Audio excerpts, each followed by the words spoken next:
नमस्कार दोस्तों, दुबड़ी साते भाद्रपद शुक्ल पक्ष की सप्तमी को मनाए जाने वाला एक त्यौहार है। यह त्यौहार पुत्र की लंबी आयु और प्राप्ति के लिए मनाया जाता है। इसे दुर्वा अष्टमी भी कहते हैं। दुबड़ी साते की कथा। एक साहूकार था, उसके 7 बेटे थे। विवाह होते ही बेटों की मृत्यु हो जाती थी। 6 बेटे तो इसी प्रकार मर गए। साहूकार ने डरते डरते 7वें बेटे की शादी की तैयारियां शुरू की। बहन बेटियों को शादियों में आमंत्रित किया। लड़के की बुआ जब शादी के उत्सव में भाग लेने के लिए घर से निकली तो उसे रास्ते में कुम्हार मिला।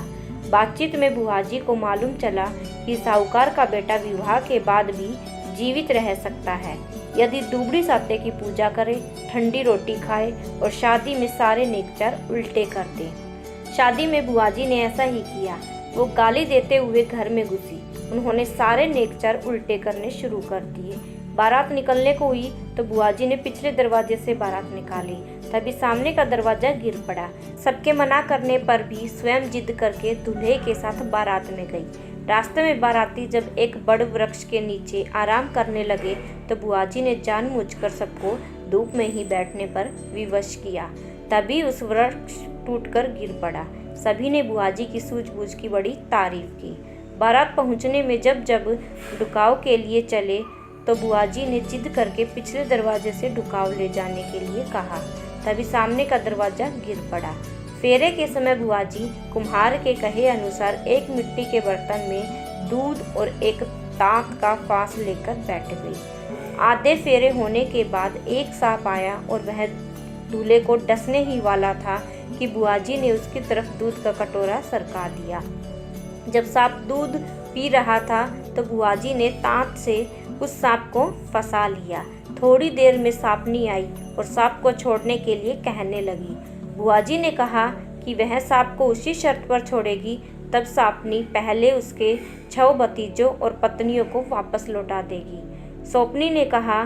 साहूकार के 6 बेटे वापस लौटा दिया और सांप को लेकर चली गई। साहूकार अपने 7 बेटों और बहुओं को पाकर अत्यंत प्रसन्न हुआ।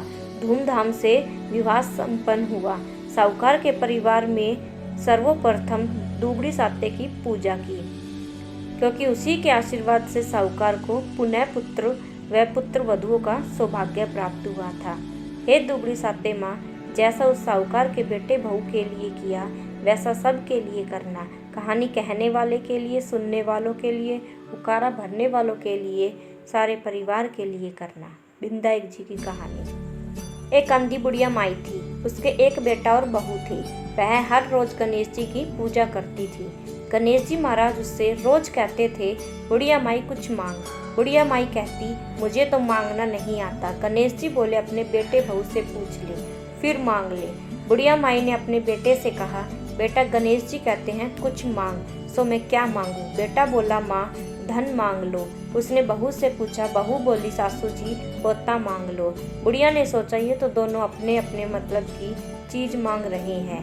वह अपनी पड़ोसन के पास गई और बोली, मुझे गणेश जी कुछ मांगने को बोल रहे हैं, सो मैं क्या मांगूं? बेटा कहता है धन मांग ले। बहू कहती है पोता मांग ले, तो मैं क्या करूं?